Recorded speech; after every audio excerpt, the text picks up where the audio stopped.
Hello there, and welcome to Max Spoilers for Metroid Fusion. I am Kyle Hilliard, and Cyril Vasquez is here with me. Hello. And before we dive into the Fusion, of course, we are a Patreon about games, friends, and getting better.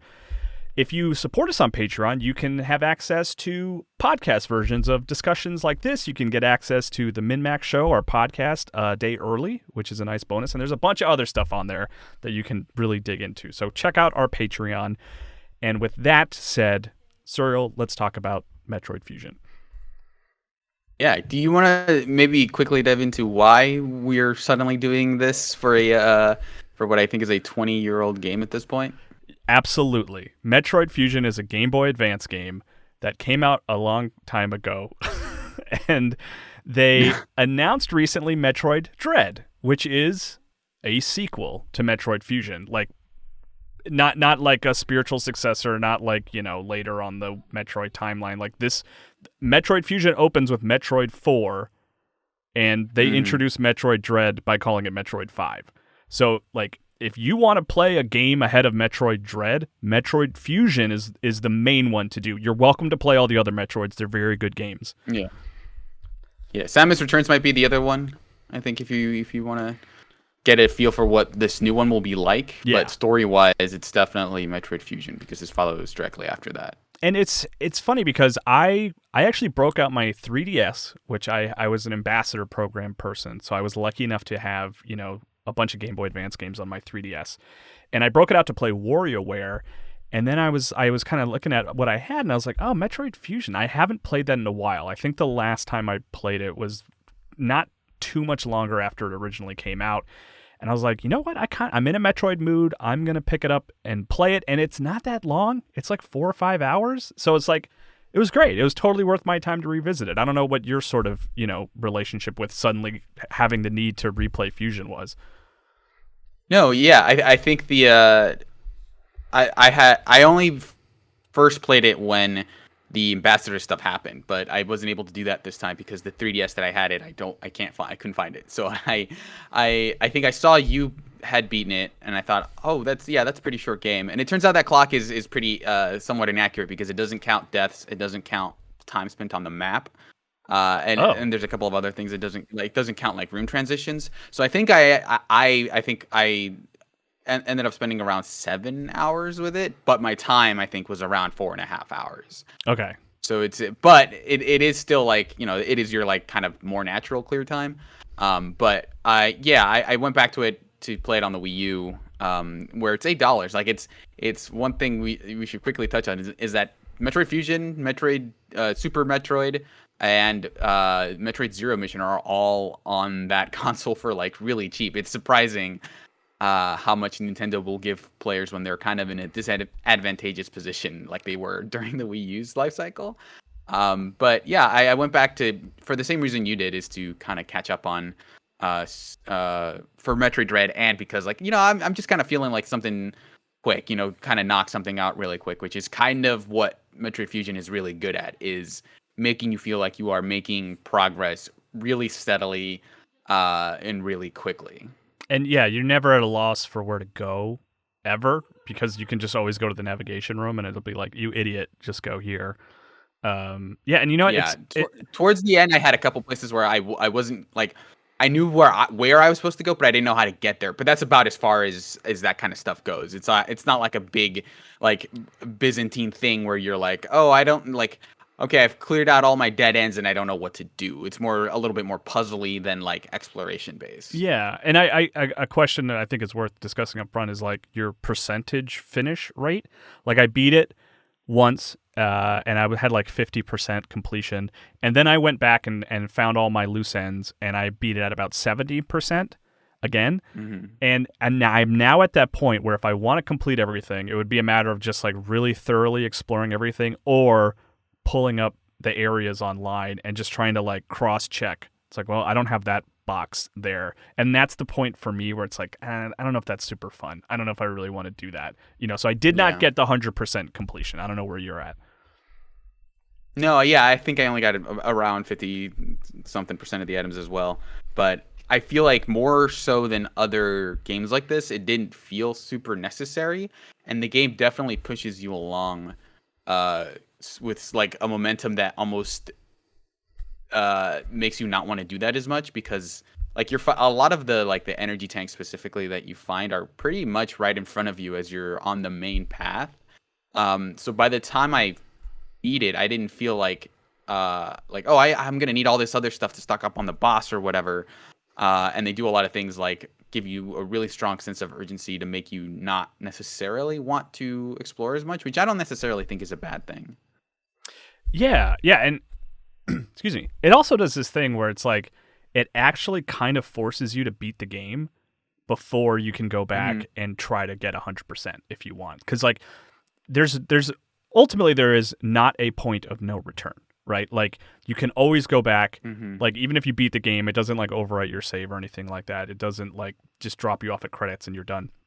You can go back and explore the rest of the place, but like you have to beat it first because it literally locks all the doors the moment you get that final objective, which was like weird for me because I was like, well, I want to get as much as I can before I go to the final boss, and all the doors are locked. I was like, well, okay, I guess I'm gonna go beat the final boss, and then you go back to that save right before the final boss, and then the doors are kind of miraculously unlocked. I know we're like jumping ahead to the end of the game, but it was like a weird thing that stuck out to me as like, I guess it really doesn't want me to my first run to beat it with 100%. Like it just won't let me.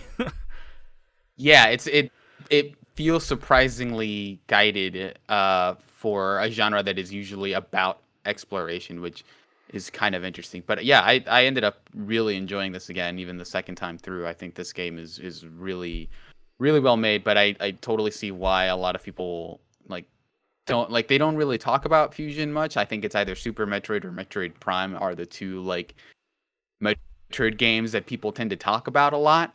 And everyone just Metroid Fusion feels like this quiet like triumph where everyone is like, oh yeah, like either you haven't played it or you've played it and think like, oh yeah, that's probably one of the best Metroids, and it's a fantastic game. But I'm not gonna like proselytize it, all the time. Yeah, like a lot of people do with the other Metroid games. On my gosh, I have to cough a lot. This is awful. I'm so sorry. On my personal ranking, it's not like super high. It's like in the middle, like Super Metroid's way up there. Metroid Prime 3 is pretty high for me. Zero Mission, maybe I might even put above Fusion just because it's like more, it's kind of fun to I like to have that classic Samus look and stuff like that. But by no means like anything close to being a bad game. Like fantastic game. I loved how like sort of compact and short it was, and it's cool, Yeah, I think it does a really good job of. I think a lot of what this game does is, I think at the time maybe felt a little bit antithetical to the series, but I think now feels like it just feels very deliberately placed to give you like a specific experience that they want, because instead of it being one giant map, you have several discrete sectors. Which I wish you could look at like without being in them separately. Yeah, like just I wish I could kind of like thumb through the map, Yeah, like the fact that you only have access to the one sector at a time. But I think that's part of this game's whole design is like here's like half of this sector, right? Because you go back to the sectors multiple times, but it's not like moving on, and now you have the what's it called, the super bomb, and now like go back, like explicitly go back through all the other areas. Like you'll go back to a second area because there's a specific reason, like a main plot line reason to go back to that area. And so like all the areas almost feel like they're like very specifically like bisected by like, okay, here's the first half of this area, and here's the second half, like almost bottom and top. Or like left or right or something. Yeah. And like they explicitly tell you at one point where you're like, oh yeah, if you go into lava sections, come back later to those. Like there's not like a lot of the self-guidedness of something like Super Metroid, where it's just like, okay, you're kind of just left to your own devices until you can figure everything out.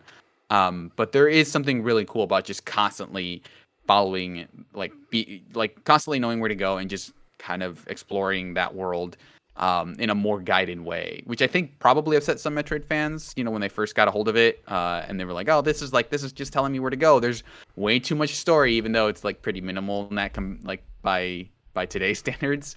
It seems like the fact that there was like a lot of explicit story in between each section, I think was probably one of those things where it's like, oh, like we just wanted, this quiet meditative tone, more so than an actual story. Yeah, I think Adam, the AI, Adam Malkovich. I could see why Metroid superfans would be rubbed the wrong way by it, because it's like I don't really need somebody in my ear to tell me what to do. I'm Samus, Which we can talk about the plot a little bit. There's not a lot to it, but there's a couple things I like.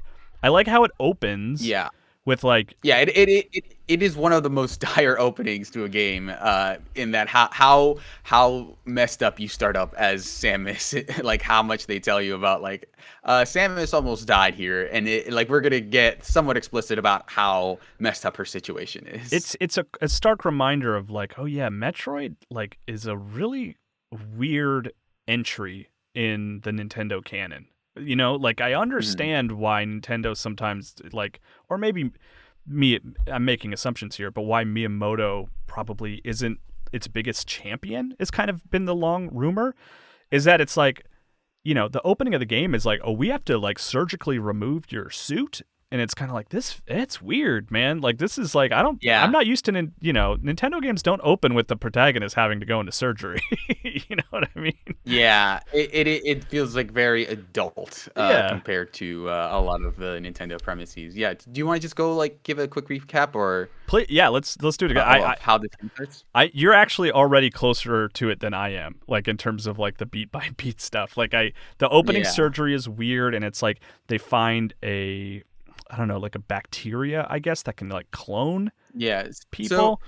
So basically the plot is that Samus goes to the planet SR-388, and like memorable name. It's like another one of her missions, and she finds this like thing called the X. You later learn are the X, and she's attacked by them, and like she leaves, and then she like basically her ship crashes, and it's like pretty dire situation already, but then she's recovered by the Galactic Federation for medical treatment, and then eventually she is operated on when they find out that the X has kind of invaded her body, and like it has already kind of done a lot of extensive damage to the point where they cannot parts of her suit are now grafted to her body, and to remove them would destroy her body, right? And so what they do is they use like a vaccine that I think comes from the Metroid that you save in Super Metroid, I think.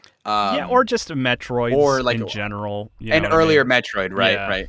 Because I think there's a very specific Metroid that she is taking care of at this point.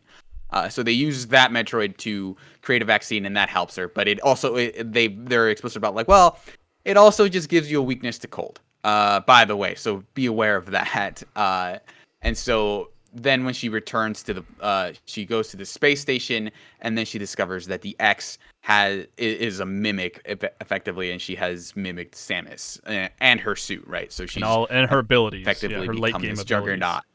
Yeah. Which is like, so she's running around in the like iconic Metroid suit.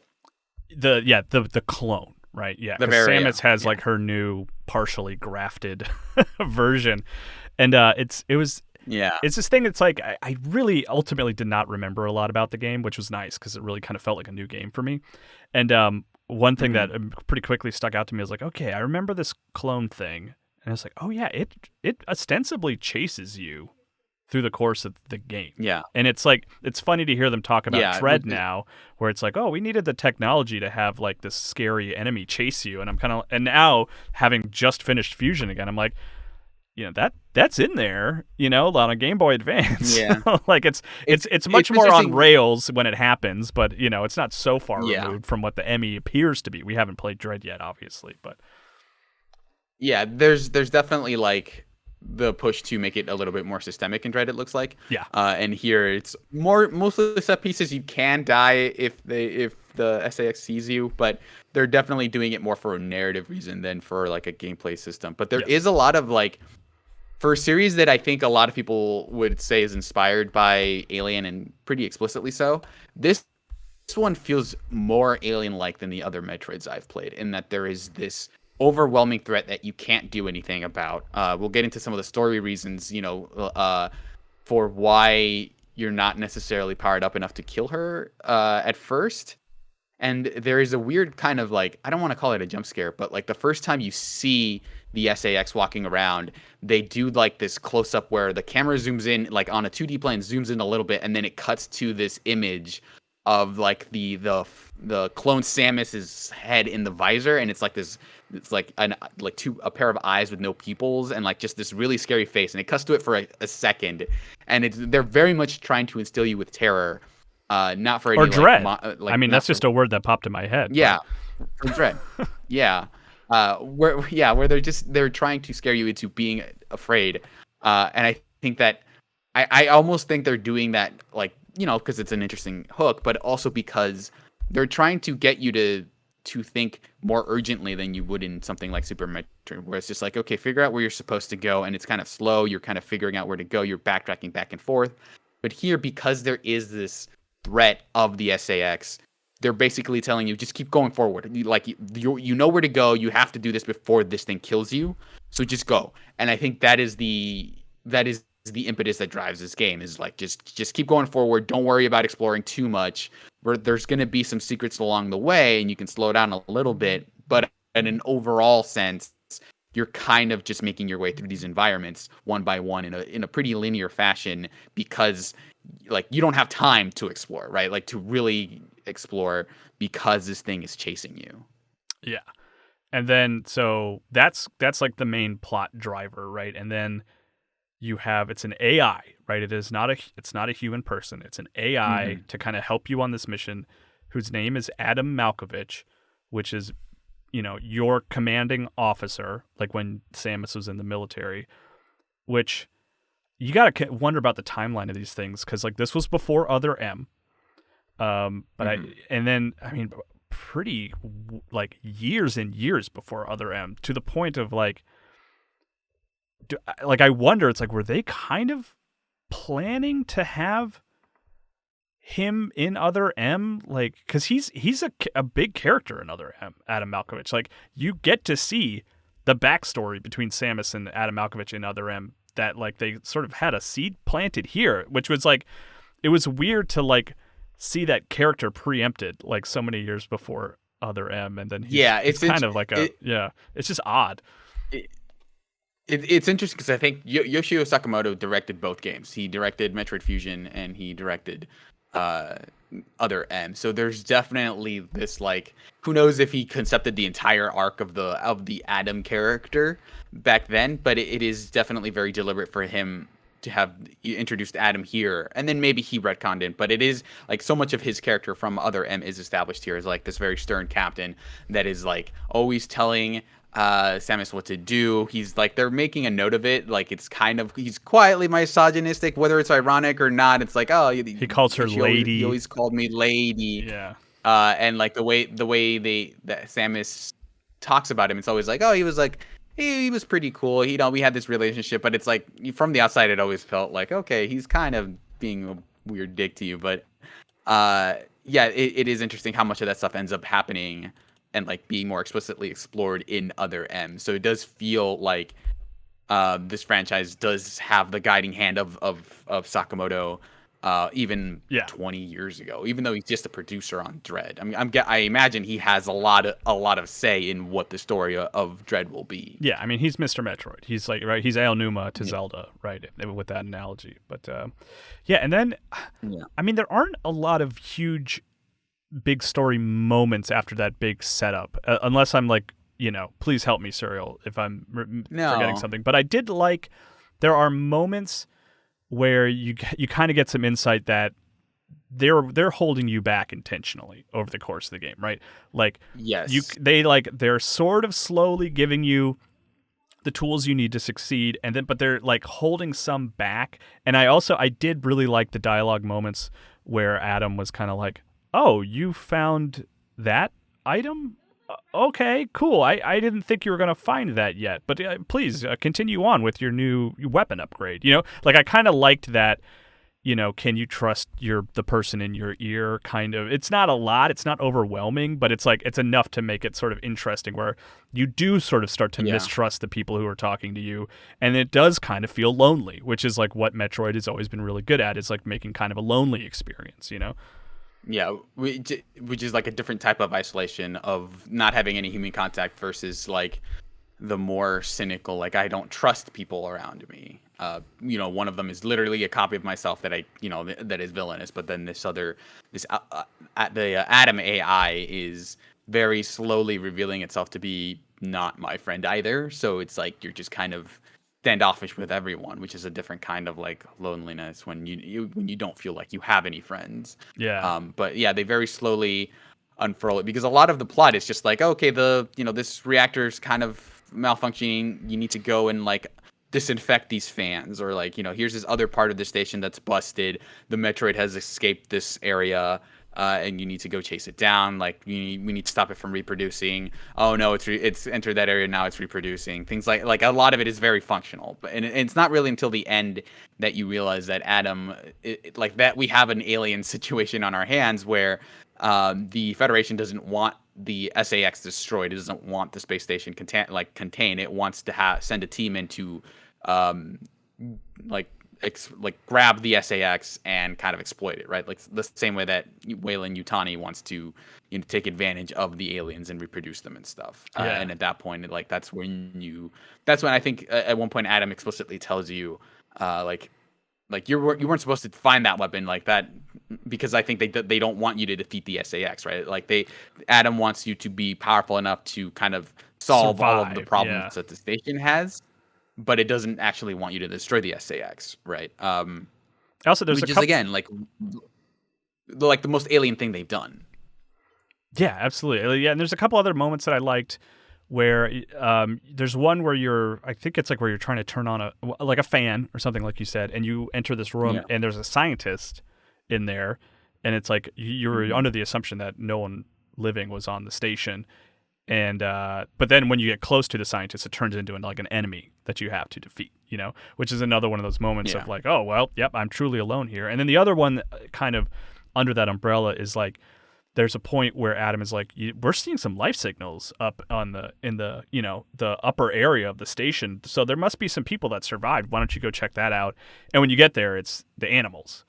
And it's another one of those moments where it's just like, oh, well, yeah, I'm genuinely and truly alone here. You know what I mean? Which is cool and effective, Yeah, and there's like finding the animals is also one of those things where it's pretty common in Metroid games to find like signs of life, but even that is like it's not a substitute for human contact. And they do end up coming in handy at the end of the game when they're kind of one of the people who are like they're the people who bring you your ship, who effectively evacuate the station when the what's it called, the final boss, the like giant Metroid like monster thing is attacking the station. They kind of leave the port and then come back at the end. But that's after I guess we find a Metroid lab, which kind of reveals this whole thing to be like an experimentation area where they were explicitly using this station to breed Metroids and other alien creatures for the benefit of the Federation. Yeah, for weapons or whatever. Like the creatures. Yeah, just basically a military facility. And so like the animals do come in handy there, but there is like beyond that, it just feels like you have just enough signs of life continually to remind you that up until this point you've been in your head this entire time.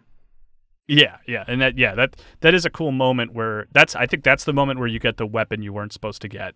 You can unlock a security gate that you weren't supposed to unlock. You see all the Metroids, and Adam basically lays out the plan at that point, right? Of like, yeah, you weren't supposed to see this. My bad. Yeah. and this is also something that I just thought of now, is that this is also around the time when you start kind of sequence breaking the game a little bit, because this is around the time where you fight. I think it's the spider boss, and then like you can't really go back. I think. But at one point you start breaking through, like instead of going up to the kind of central area and then going to the other sector that way, you start breaking through the sectors kind of horizontally without checking in basically with the Atom computer. And I think that is kind of like this really cool thing that the game sets up by saying like, okay, you are on this guided course throughout this entire game. There are some puzzles and stuff where you reveal walls and stuff, and there are some optional kind of detours that you can take, but for the most part, you're doing what Atom tells you. And then in this section, it's still like pretty linear, but it's almost maybe the least guided section of the game so far is when you're breaking through that stuff, and then Atom realizes that like, hey, what are you doing? Like, I didn't tell you to go there, right? Which is kind of ends up being this really strong melding between gameplay and story, I think, which is like not something that like it is pretty subtle. It's not like this, like incredible genius moment, but it is kind of explicit there the way it is doing both of those things. That it is both doing that both thematically and mechanically. Yeah, it's way more interesting than like a cutscene that's just sort of like, oh, you foiled my plan. It's like you have your own agency and sort of, or you feel like you have your own agency anyway, and sort of breaking apart the map. And there's even that moment where like you're going up that elevator that you've gone up a dozen times, and like the electricity shuts off. Yeah. And it's like, it's a cool moment to be like, you going up that elevator and it just suddenly stops, and you're like, well, I don't know what to do, Yeah. And of course you can go to the right and you can find this whole path and stuff, but there is that moment where you're like, crap, I'm stuck. This is weird, Yeah, so like it is very slowly teaching you how to like look outside the bounds of the game, literally, and explore a little bit more. And this is around the time where I think you have most of your weapons, and so you could go back through a few of the sectors and actually find some more items. And so like it almost feels like a really strong introduction to the Metroid series as a whole, even though like plot wise it is pretty much like smack dab in the middle of the series, and there's not a lot of it's not like a good intro story wise, but I think in terms of if you wanted to play one of these games, I think Fusion's a pretty good place to start, because it introduces you to like the grid based map, and how like, oh yeah, if you look around, there are things hidden in the environment, but you're not gonna get so lost that you don't know what you're doing and you kind of burn out on it. So it does feel like a really good starting point of like, oh yeah, do what we tell you, like here's kind of the natural path these games are going to take, but also make sure you start exploring a little bit, because otherwise it's not going to be as interesting. And I think that for like a game that I think it was still like the first Metroid game in like 10 years, right? Because Super Metroid was what, 92? Yeah, no, it was 94. I mean, that was like the year they went all in on Metroid, right? Because I know like I think it was Fusion and Prime came out the same day. I think so. Yeah. I mean, I certainly remember. I was just talking to a buddy of mine recently, and he was like, "Yeah, I picked up Fusion and Prime on the same day. That was crazy." You know what I mean? And it's like, that would be like Metroid Prime 4 and Metroid Dread coming out on the same day after this like huge wait. Yeah. I even think that would be a much bigger deal now, because I think even more so than then, like the Metroid series has gotten this reputation as being almost mythical, and like anytime a Metroid game releases, it's a big deal because Nintendo doesn't do it very often. Yeah. But yeah, like the idea that both this and Metroid Prime were released on the same day, almost as a way of like, I think because they felt that Metroid Prime was such a huge departure for the series, not just because it was a 3D game, it was a first person game, and it wasn't developed by Nintendo natively, it was developed by an outside studio. So like Fusion almost feels like an apology for Prime, or not like compensation for people who might not have liked Metroid Prime, right? To say like, oh, this isn't this is the Metroid we remember, and so they made this to say like, okay, well, you have that, this is what this would look like, but we can't sell this as like a fully priced game at this point, and so we have to make the Metroid Prime instead. And it turns out, Metroid Prime is still reviewed as one of the best games ever, but it definitely felt like this was them hedging their bets of like, if people don't like Prime, we can just keep going with the Fusion series. Yeah, a quick Wikipedia like fact check shows that they came out like one day apart, apparently. Like one on the 17th, one on the 18th in 2002, which is just bonkers. Like that's nuts. Yeah, that's so insane. The idea of Nintendo doing that is like, outside of the launch of either console, I don't think it launched with either of those platforms, right? I don't think this was like a Game Boy. Definitely wasn't a Game Boy Advance launch date. It was certainly. And it definitely, I don't think it was a GameCube one. No, not a GameCube one. Early. I'm gonna sort of And I don't just think do a quick search because like that feels right, man. I Game Boy remember Advance is March 21st, 2002. 2001. Okay, so there was a larger gap there. Okay, cool. Yeah. So yeah, for them to do this seems really, really wild. Yeah.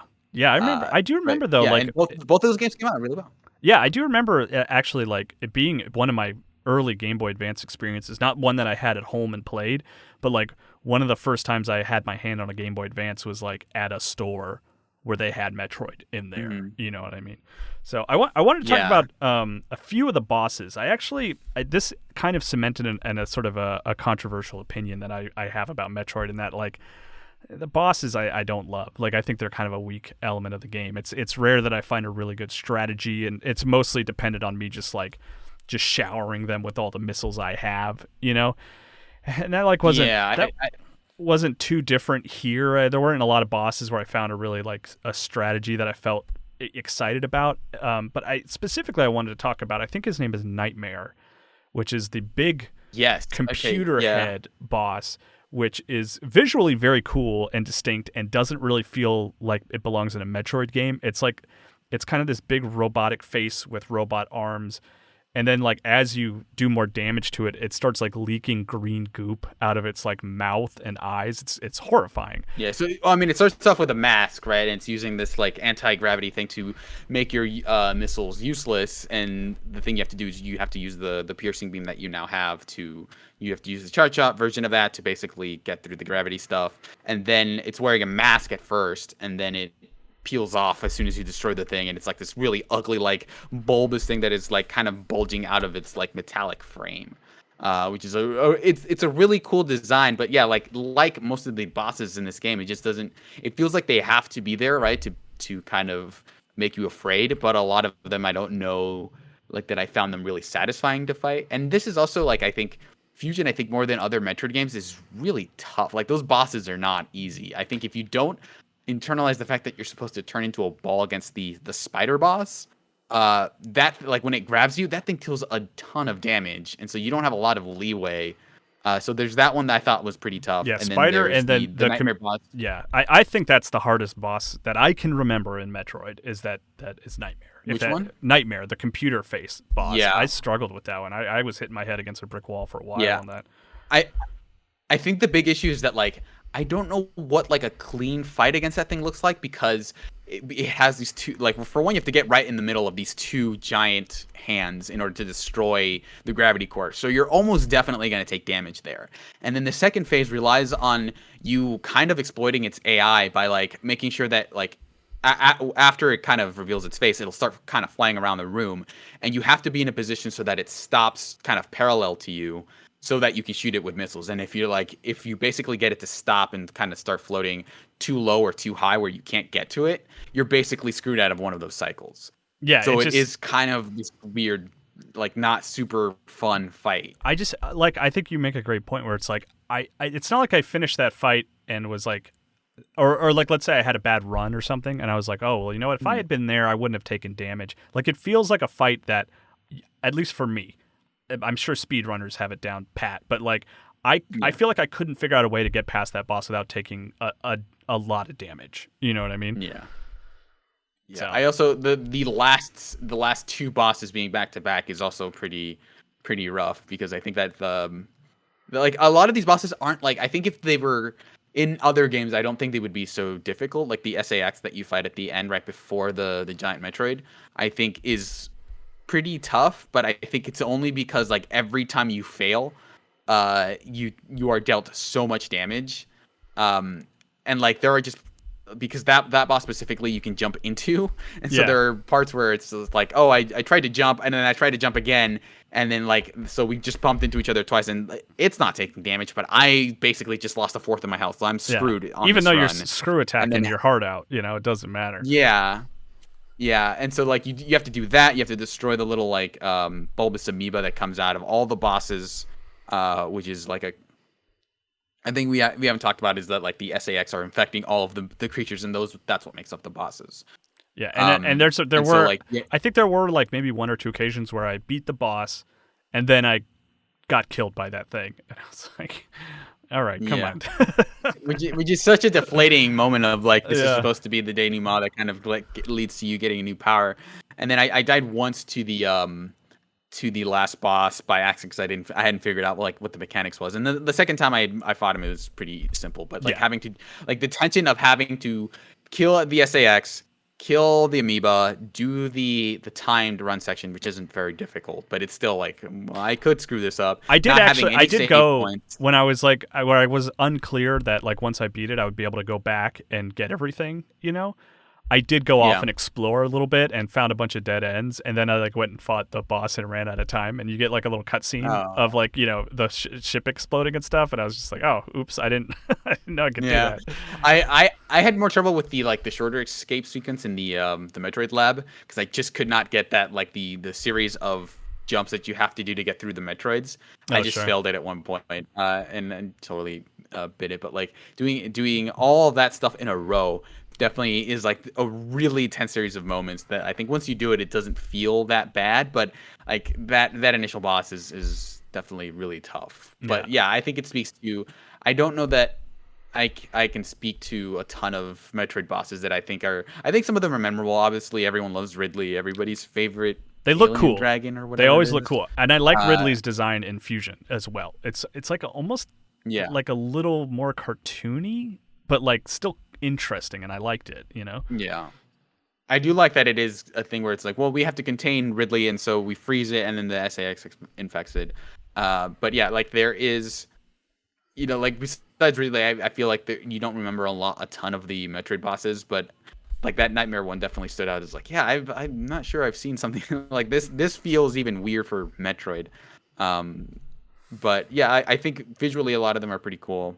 I like that there is a straight up moment where like you gain immunity to cold, and like right before that, you are encountering a bunch of the SAX amoeba that are blue, right? And so like they will deal a ton of damage to you. Oh yeah. And so like you'll run through this section, and it's like almost meant to be like a set piece kind of boss thing where you're just kind of running through all these things. And if you don't want to break too much of the environment because it could reveal more of them, because like there's a bunch of breakable areas, and then the amoeba will get you.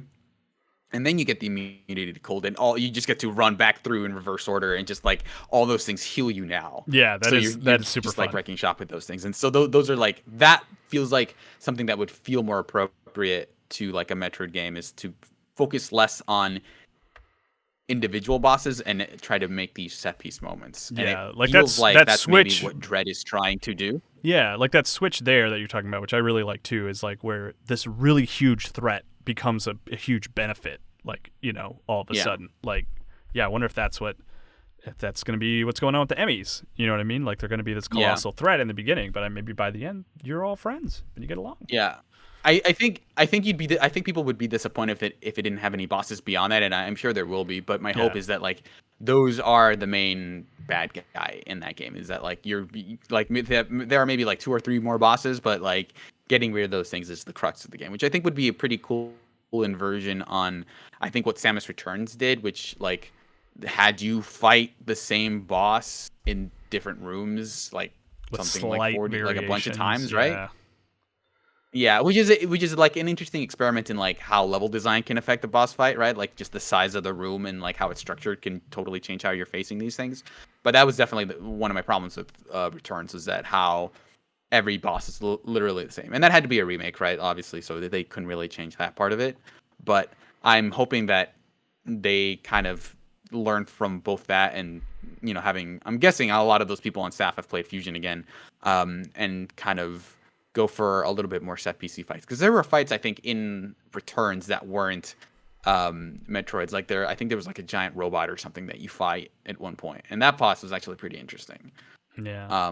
But right. yeah, I'm hoping they kind of like look at the structure of Metroid boss fights and kind of rethink them a little bit.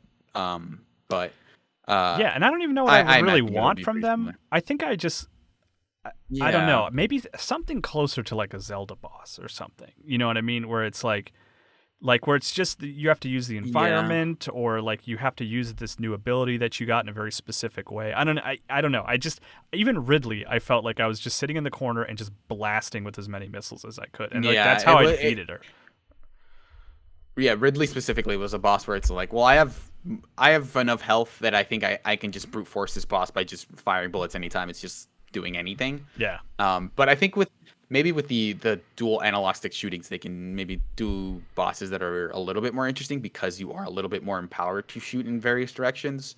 So like maybe there's like a thing where you have to flip switches or something around the room, and then that's when the boss reveals themselves. Yeah, like I think like that. having explicit damage phases, I think would do wonders for how these bosses are designed, where it's like, okay, do this thing, and then like now here's your chance to do the fight. Whereas I think a lot of Metroid, because it is a 2D side-scrolling action game, like they do want to focus on like it's attacking, but you can also hit it while it's vulnerable, right? Like versus something like Zelda, where it's like you're not really like attacking it until it dies. It's like you have to swing this way or like open this thing, and then suddenly the boss feels vulnerable, right? Yeah. I think something like that I think could work a lot better for this series. Which Other M I think that's maybe did like a little bit, which, I know Yeah. Other M is a dirty word in Metroid fandom, but I think if you... Yeah.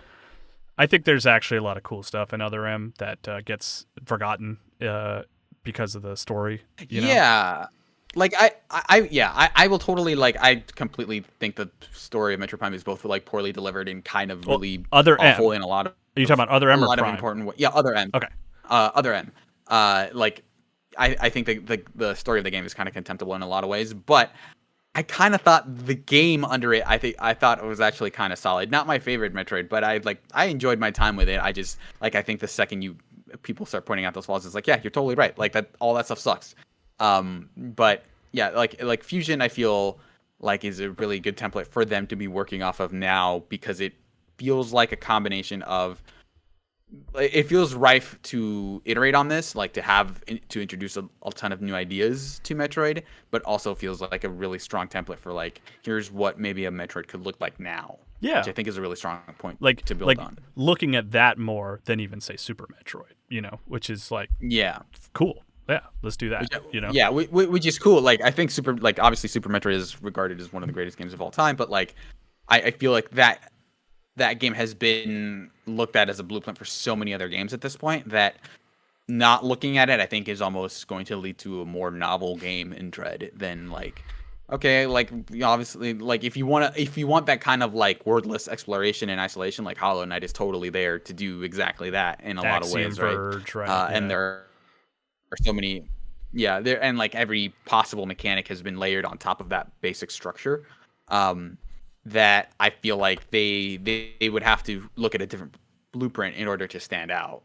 And so that's kind of my hope for Metroid Dread, is that like the Emmys don't get kind of annoying to fight, and that like now I think Metroid would have to change a little bit for it to stand out among all the Metroidvania games.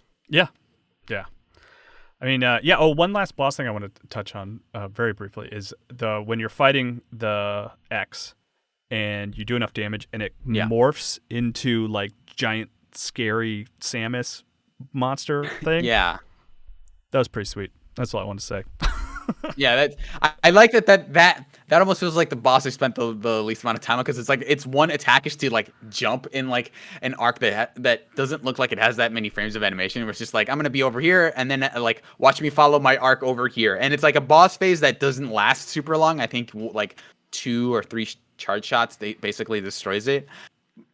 But I'm glad that it's kind of there of like, oh, this is my kind of, my Frieza form level 1, and this is like Frieza form level 3, where it's just like all monstrous and stuff. Yeah. But like the fact they needed to keep that in there, I think is kind of interesting, because it feels like at the time that you're like, oh, I just fought one of the hardest bosses in this game, and now it's going into a different phase, and then you're like, oh, okay, all right, great. It was dying, so it did that, and not necessarily it's not necessarily powering up. It is like, this is kind of its death throes, which I like boss and like end bosses like that in games in general. Yeah. I know some people kind of cite them as a disappointment for like when the second phase is just easy. It's like, no, I like the first phase hard, and then the second phase is like a fun, breezy, like let's just destroy crap. Like I like that. I like that kind of approach.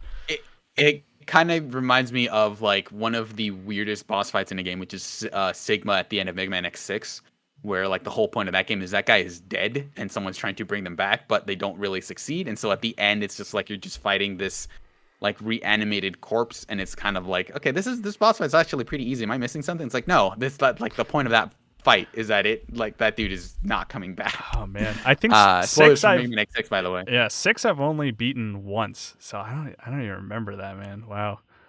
It is a weird ending for franchise for it to go out on that. But yeah, we're getting. Well, thankfully they came back with 7 and just corrected. It was great. Yeah.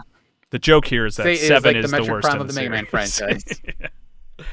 But yeah, I mean, overall, 8 was like, well, we'll split the difference. Yeah, it's fine. I mean, overall, in general, like I wasn't planning to revisit Fusion any time in my life. Maybe if you had told me last year, do you think you'll replay Fusion? I probably would have said, why are you asking me this? I don't think so. I played it. It was great. But and it was even, I felt like it was borderline happenstance that I even decided to start playing it again.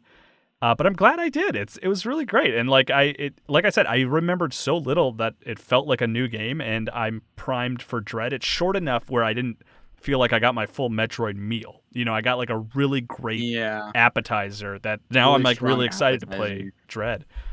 I don't know how do you feel about it? Like, are you happy to have revisited it?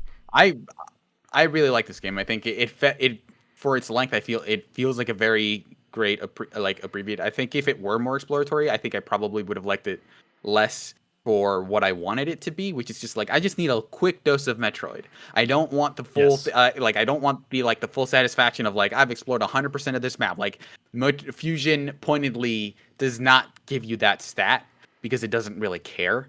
You have to beat the game to see the stat. Yeah, just come with us on this journey. Like, that is the thing that this game wants, but we will give you a little bit of the satisfaction of like, okay, I used the super bomb and I found the secret location, and now I can kind of roll into this other room and get the secret collectible, right? Like, it has enough of that I feel like it is a Metroid game, but I like it as like a quick bite, which makes sense for the GBA, right? But I really enjoyed this game for sure. Yeah, it's funny.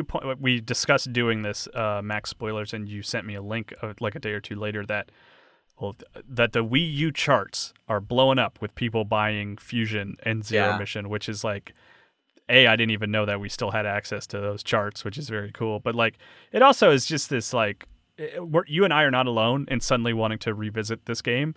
And it's too bad that it's a little hard to get to. Like, you have to go back a generation. Like, I think it being available on Wii U is great. I think the Wii U's legacy at this point is that it's actually like one of the best like virtual console platforms. You know what I mean? Like, yeah, it's right now it's the only virtual console platform. Yeah, I mean, you can buy like Advance Wars and like Golden Sun are available. It's available on there. A bunch of GBA games. I remember, like, I think towards the latter, like the earliest days I was at Game Informer, like those would be like new releases. Like, we would write those up sometimes when a notable game came to the Wii U Virtual Console. Yeah. And like it just kind of felt like whatever, like who cares? But now it just feels like, no, this was way more meaningful because it was like what Nintendo could do. Like I said earlier, like when they're kind of in a disadvantageous position, right? When they don't feel compelled to like everybody's gonna buy a Switch anyway. We don't care. So like, I think as part of trying to make the Wii U sell better, they were like, let's just throw a bunch of stuff onto this virtual console thing. Everyone loves our retro games. Let's do that, right? Yeah. But I think now, I imagine their reaction to this is like, oh, we still have that? Why haven't we gotten rid of it? Like, versus like, oh, people would pay a lot of money, like would pay us a bunch of money collectively if we just made all of our games easily accessible, and we wouldn't have to do the thing where we are known as the most litigious company when it comes to fan projects, right? If we just made all these games like easier than piracy to obtain, like people would stop complaining to us, right? But instead, they're probably gonna see this and think like, oh yeah, shut it down. Like, we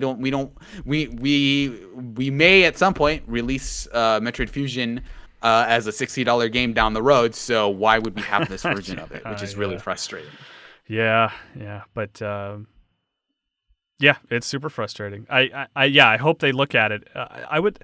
Yeah, I don't even know. I don't want that reaction, even though I would embarrassingly buy that like right away. Maybe not Fusion alone for $60, but if they put a collection and Fusion is on there, I would get it, and I would complain about it, even though I'm part of the problem. But yeah, I hope that they're seeing that Wii U chart bubble, and are like, oh, we should have put Fusion on the Switch for $10. People would have bought that, or just put it on Nintendo Switch Online. People would have subscribed, but I don't know if that's how they're reacting. That's how I hope they're reacting. Yeah. But, So who knows? But hey, at least like it always feels like, hey, at least they're releasing a brand new product that we can all buy, right? But it feels like, well, at least they're giving us a new Metroid game. Yeah. But so that's Metroid Fusion. Like I said, really enjoyed revisiting it. If you have the means to do it, I would actually recommend doing it before Dread, because it's light enough that you can get through it quickly, and there's probably going to be some callbacks in 5 to things that happen in Fusion and that kind of thing. So like I don't think it's like a thing where you're going to be lost if you don't play Metroid or Fusion. No. But it's like if you want like a quick experience with Metroid as like a primer to Dread, I think Fusion is a great first Metroid, and it feels like it won't be a thing where you get your fix out of it. And you like, I think this is a game that is perfect in how it'll get you excited for more Metroid. Yes. And also be a good game in and of itself. Maybe even more so than Super Metroid, honestly. Like, because you can play Super Metroid on your Switch, which is awesome, and that's great, and it's a fantastic game. I don't know if anyone's ever told you that before, but it's true. No, never. But like, I mean, like if every Metroid was in front of you and you're like, I've never really played it, which one should I start with before Dread? I would say Fusion. Like, honestly, just because it'll get you the hang of the sort of the genre, and anyway, the controls. Get it however you can. Let's say. Well, thanks, Serial, so much for playing the game to chat with me. It was funny. I had casually mentioned that I beat it, and I was like, it might be fun to do a video, and you're like, I gotcha, I'm gonna start playing it. Like at some point it's like, hey, I beat Metroid Fusion, do you want to do a spoiler cast? And I was like, I could play through all of Super Metroid Fusion right now. That sounds good. And I just did that, and it was a blast. I really enjoyed it. Cool. Well, thanks so much for watching, and go check out what do we got? What's recent? Leo and Jeff's E3 roundup is the best thing on the internet, bar none. It's just fantastic. It's 30 minutes of amazing jokes. Even if you're already tired of E3 stuff, I think it's worth watching. Please watch we it. did release a video essay where we talked about the quiet dignity of Smash Brothers in terms of being a giant crossover and how it kind of is very different from other crossovers. So make sure to check that out as well. Cool. Yeah. Deepest Dives, MinnMax show, all that. Thanks so much for tuning in. Thank you, Serial. We'll talk to you soon. Yeah, thanks for having me. Oh wait, what does Hanson always say at the end? He has a thing. Be good, have fun, let's go. There we go. All right. Bye. You can help support independent games media by subscribing to MinnMax on YouTube here, or you can support us over on Patreon to unlock exclusive shows like MinnMax Council. You can call into our podcast, you can put a picture of your choice on every MinnMax video, or you could have us plug your passion project on the MinnMax Show podcast. MinnMax is a Patreon about games, friends, and getting better, and we exist because of you. Any help telling a friend's appreciated.